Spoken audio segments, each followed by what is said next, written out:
The true church, sects, working of the Spirit.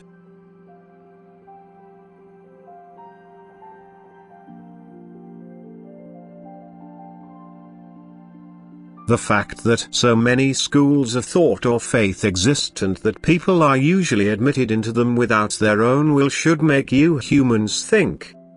The child's will does not determine the faith it is born into, and therefore it is similarly not a person's own merit or own fault to be educated in a particular school of faith. And if now either one church or the other would be the only beatifying, if only one or the other would be right before God or pleasing to Him, then people who were born into other schools of thought could rightfully feel disadvantaged by God that the true church was withheld from them due to their birth. But it is by no means the case that a human being can come to the truth without their own effort, and again it is completely unimportant into which school of thought he was born into. Because every human being has to struggle for the light of truth himself, and it is equally certain that truth cannot be implanted through education unless the person has gathered the right foundation within himself on which the truth can take root in order to now become and to remain his possession. But this aforementioned fact should also make those people think who maintain their affiliation to a particular school of thought and deem themselves to be living in truth.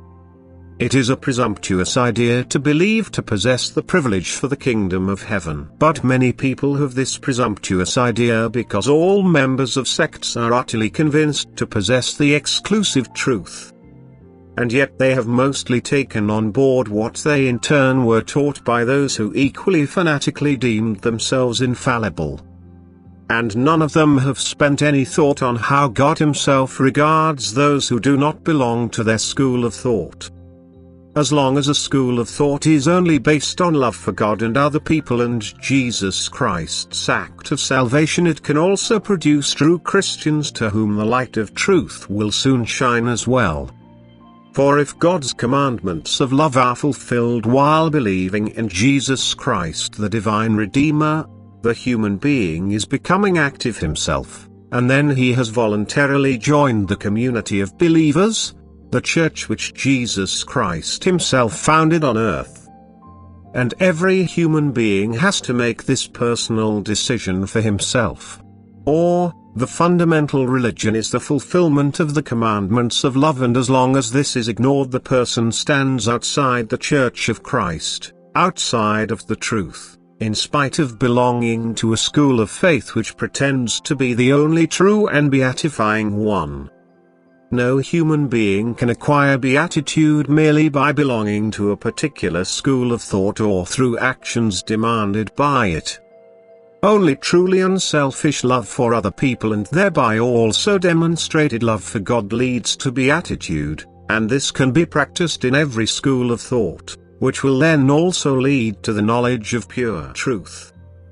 However, as long as there are separate communities, as long as each one tries to win members for itself who have to prove their membership by accepting what they teach themselves,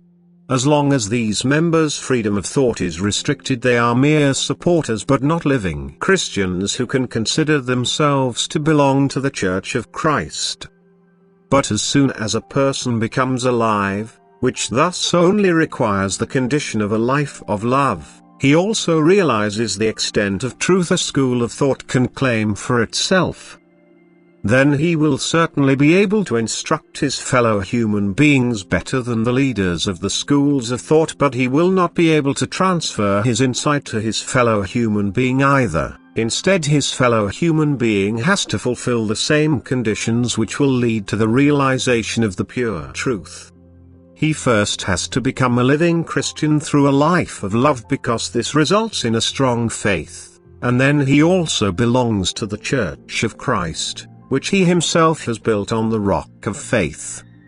It should make sense to every thinking human being that God will never depend a person's beatitude on the school or community of faith he belongs to, since the simple fact that people are born into and attached to such communities without volition should make them think, provided they still have enough faith to acknowledge a God and a purpose for the human being,